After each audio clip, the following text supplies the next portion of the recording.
नमस्कार, दिल्ली न्यूज में आपका बहुत बहुत स्वागत है। चलिए देखते हैं आज की 25 फटाफट काम की और महत्वपूर्ण बड़ी खबरों को। पर इससे पहले वीडियो को लाइक करना बिल्कुल ना भूलें। सुप्रीम कोर्ट ने तानाशाही को कुचला, बीजेपी पर बरसे सिसोदिया। दिल्ली के डिप्टी सीएम मनीष सिसोदिया को शुक्रवार को सुप्रीम कोर्ट से जमानत मिल गई। शुक्रवार शाम को वह जेल से बाहर आ गए। शनिवार को सिसोदिया ने कार्यकर्ताओं को संबोधित करते हुए कहा कि भाजपा ने उन्हें झूठे केस में फंसाया है।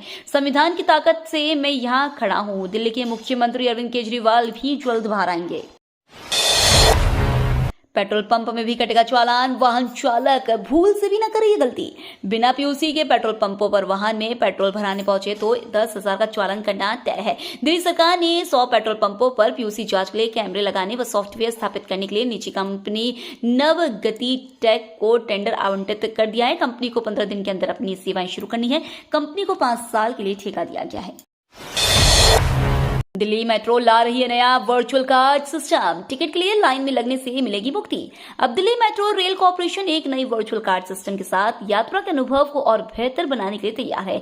मोमेंटम 2.0 मोबाइल ऐप पर उपलब्ध यह आगामी सुविधा दिल्ली मेट्रो के में सवारी के लिए यात्रियों द्वारा भुगतान करने के तरीके में क्रांति लाएगी। रावजवन्यू में बनेगा नया जिला न्यायालय कॉम्प्लेक्स। मंत्री आतिशी ने दी मंजूरी। दिल्ली सरकार रावजवन्यू में नया जिला न्यायालय कॉम्प्लेक्स बनाएगी। वित्त विभाग की व्यय समिति की बैठक में वित्त मंत्री आतिशी ने 427 करोड़ रुपए की परियोजना को मंजूरी दी है। इस कॉम्प्लेक्स में 11 व 17 मंजिल की 2 इमारतें बनेंगी। दोनों ब्लॉक को स्काई वॉक के जरिए जोड़ा जाएगा। कॉम्प्लेक्स में 55 कोर्ट रूम, वकीलों के लिए 815 चैम्बर, पार्किंग, कॉन्फ्रेंस रूम सहित अत्याधुनिक सुविधाएं मिलेंगी। डेंगू और चिकनगुनिया के साथ राजधानी में बड़ा स्वाइन फ्लू का खतरा। राष्ट्रीय राजधानी में इन दिनों वायरल बुखार का प्रकोप बढ़ गया है। इसका कारण यह है कि डेंगू चिकनगुनिया के साथ इन दिनों फ्लू का संक्रमण भी बढ़ गया है। इस वजह से अस्पतालों में स्वाइन फ्लू से पीड़ित होकर गंभीर मरीज भी पहुंच रहे हैं। डॉक्टर बताते हैं कि स्वाइन फ्लू के संक्रमण के कारण कुछ मरीजों को आईसीयू में वेंटिलेटर सपोर्ट की भी जरूरत पड़ रही है। इसलिए इन दिनों बुखार के साथ खांसी, जुकाम, गले में दर्द, खराश व सांस लेने में परेशानी हो तो उसे नजरअंदाज न करें। भारत में कुछ बड़ा होने वाला है। हिंडनबर्ग ने दी चेतावनी, अब किसे बनाएगा निशाना। अमेरिकी शॉर्ट सेलर हिंडनबर्ग रिसर्च ने भारत को लेकर फिर एक बड़ा ऐलान करते हुए चेतावनी दी कि वह जल्दी कुछ बड़ा ऐलान करने वाला है। ऐसे में कयास लगाए जा रहे हैं कि क्या एक बार फिर हिंडनबर्ग किसी भारतीय कंपनी को अपना निशाना बनाने वाला है।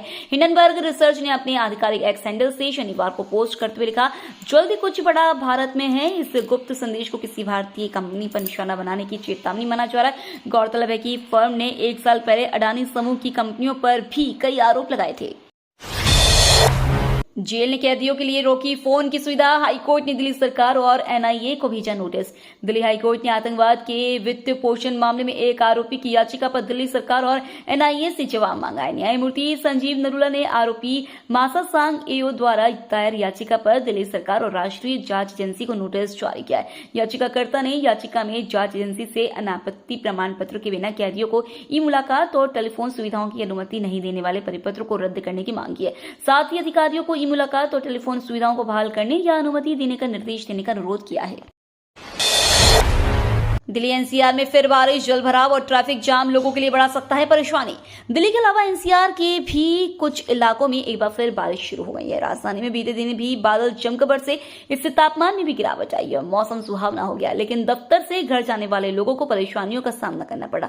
मौसम विभाग ने कहा है कि आज और कल भी कमोबेश ऐसा ही मौसम बने रहने और हल्की से मध्यम स्तर की वर्षा होने की संभावना है। दिल्ली में काल बनी बारिश, पानी में गई गेंद को निकालने गए 2 बच्चों की डूबने से मौत। रानीखेड़ा बस डिपो के पास खाली पड़ी जमीन पर 4 से 5 फीट तक भरे पानी में डूबने से 2 किशोर की मौत हो गई। बताया जा रहा है कि बच्चे यहां क्रिकेट खेलने गए थे, तभी गेंद पानी में चला गया, जिसे लाने के लिए पानी में कई बच्चे उतरे। इनमें से 2 बच्चों की पानी में डूबने से मौत हो गई। सूचना पर पहुंची प्रेमनगर थाना पुलिस शवों को कब्जे में लेकर मामले की जांच कर रही है। नोएडा की सड़कों पर अब थूकना पड़ेगा महंगा, पकड़े जाने पर चुकाना होगा जुर्माना। स्वच्छ सर्वेक्षण में नोएडा को अव्वल स्थान दिलाने और गार्बेज फ्री सिटी में 7 स्टार रैंकिंग हासिल करने के लिए नोएडा प्राधिकरण ने शनिवार को शहर में सफाई के कार्यक्रम की शुरुआत की, जिससे लोगों को साफ सफाई के प्रति जागरूक किया जाए। इसके साथ ही संचालित नो थूथू अभियान को बल दिया। इसमें सार्वजनिक स्थान पर थूकने वालों पर जुर्माना लगाने का प्राविधान लागू कर दिया है। ऐसे में सड़क, फुटपाथ या अन्य स्थान पर थूक पकड़े जाने पर प्राधिकरण जन स्वास्थ्य विभाग 100 रुपए जुर्माना वसूल करेगा।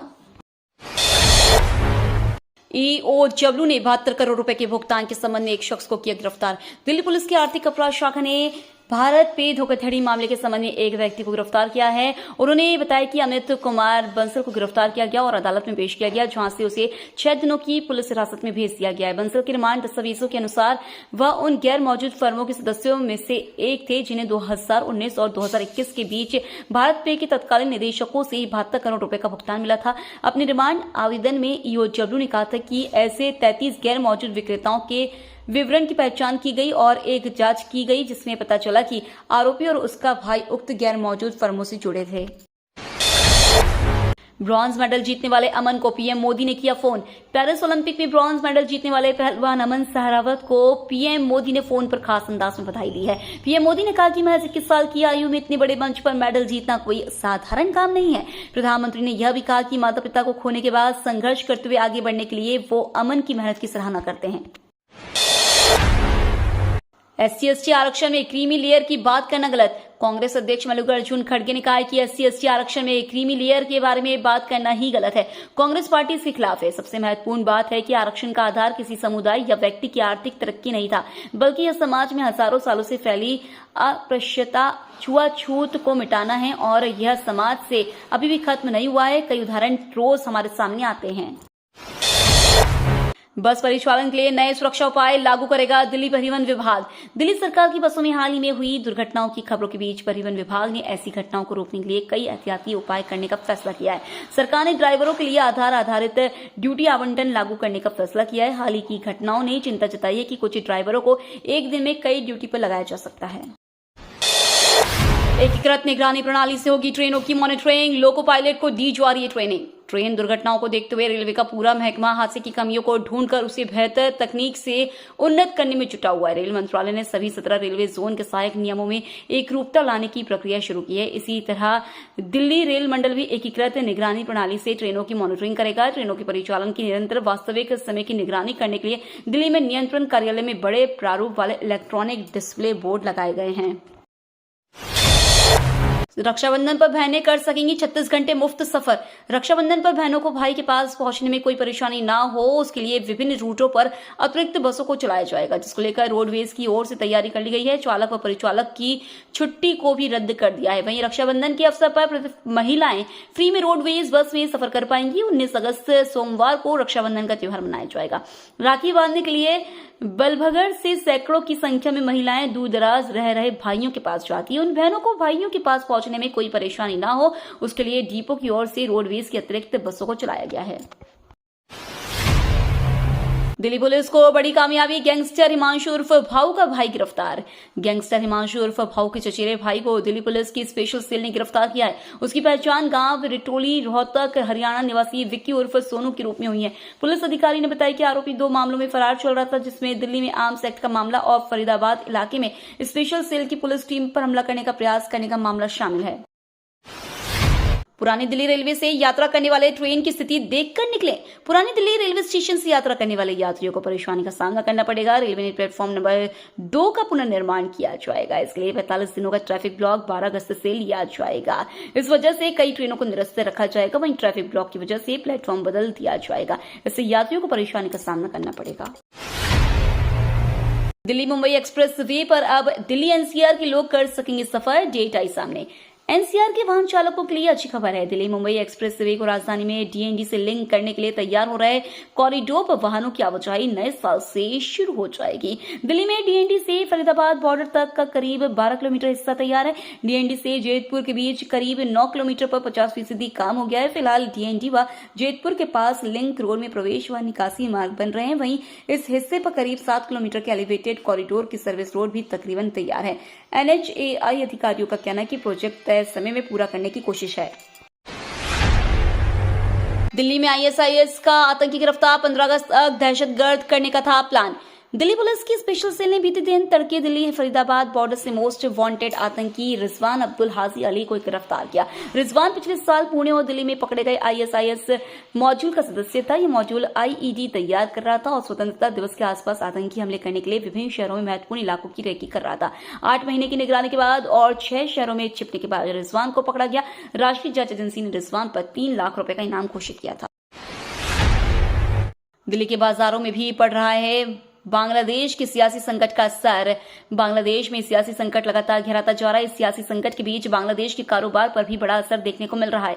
बांग्लादेश की इकोनॉमी कपड़ा कारोबार पर निर्भर करती है। बांग्लादेश कई बड़े देशों को कपड़े का निर्यात करता है और यह निर्यात लाखों करोड़ों रुपए का है। इनमें भारत भी शामिल है। इस क्रम में बांग्लादेश से भारत के कपड़े का कारोबार हर साल कई लाख करोड़ का है। देश के अलग अलग राज्यों में बांग्लादेश के रेडीमेड गारमेंट्स की सप्लाई होती है। बांग्लादेश में जिस तरह के हालात है उसका असर अब देश के अलग अलग गारमेंट मार्केट पर भी गहराता जा रहा है।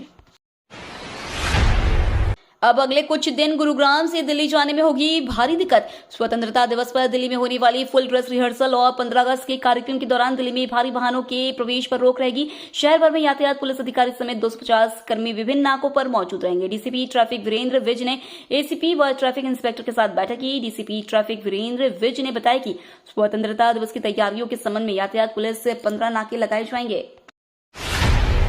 विधानसभा चुनाव में बीजेपी की जमानत जब्त कराएंगे। मनीष सिसोदिया की रिहाई पर बोले संजय सिंह। आपके वरिष्ठ नेता और राज्यसभा सांसद संजय सिंह ने मनीष सिसोदिया को जमानत मिलने पर अपनी प्रतिक्रिया दी है। उन्होंने कहा कि मनीष सिसोदिया और उनके परिवार ने जो 17 महीने प्रताड़ना झेली उसका हिसाब कौन देगा। प्रधानमंत्री नरेंद्र मोदी इसका जवाब दे। उन्होंने कहा कि बीजेपी केवल नफरत, झगड़ा और फसाद की राजनीति में आ गया। तानाशाही ताकतों में आम आदमी पार्टी के कार्यकर्ताओं से उलझने की हिम्मत नहीं है। आम आदमी पार्टी की ट्रेनिंग संघर्ष के लिए हुई है, लिहाजा बीजेपी वालों के पुरखों ने अंग्रेजों से माफी मांगने का काम किया है। बीजेपी की टिप्पणी सिर्फ जमानत मिली है का जवाब दिल्ली की जनता चुनाव के बाद सिर्फ जमानत ही जब्त हुई है से मुंहतोड़ जवाब देंगे। मॉडल टाउन इलाके में भरभराकर गिरी इमारत, 3 लोगों को किया गया रेस्क्यू। राजधानी दिल्ली के मॉडल टाउन इलाके में एक इमारत के भरभराकर गिरने की खबर है। इलाके के महेंद्र एनक्लेव में एक इमारत अचानक गिर गई जिसमें कई लोगों की फंसने की आशंका व्यक्त की जा रही है। 3 लोगों को अस्पताल पहुंचाया गया है। दिल्ली फायर सर्विस ने बताया कि बचाव कर्मी मौके पर पहुंच चुके हैं और लोगों को रेस्क्यू करने में जुट गए हैं। दिल्ली पुलिस ने अपने ही 2 पुलिसकर्मियों को किया गिरफ्तार। बेहद दिलचस्प है मामला। दिल्ली पुलिस के 2 पुलिसकर्मियों को गिरफ्तार किया गया है। खास बात है कि दोनों पुलिसकर्मियों को गिरफ्तार करने वाली कोई और एजेंसी नहीं बल्कि दिल्ली पुलिस की स्पेशल सेल है। आरोप है कि दोनों पुलिसकर्मी एक बिजनेसमैन के घर पर फर्जी इनकम टैक्स अधिकारी बनकर पहुंचे थे। हालांकि दोनों पर परिवार को शक हुआ। इसके बाद दोनों आरोपी मौके से भाग निकले। जानकारी के मुताबिक प्रीत विहार इलाके में रहने वाले एक बिजनेसमैन के घर पर दोनों पुलिसकर्मी इनकम टैक्स अधिकारी बनकर के पहुंचे थे। ये तो थी आज की बड़ी खबरें। रोजाना ऐसी ही सबसे पहले अपडेट पाने के लिए चैनल को सब्सक्राइब करना बिल्कुल ना भूलें। धन्यवाद।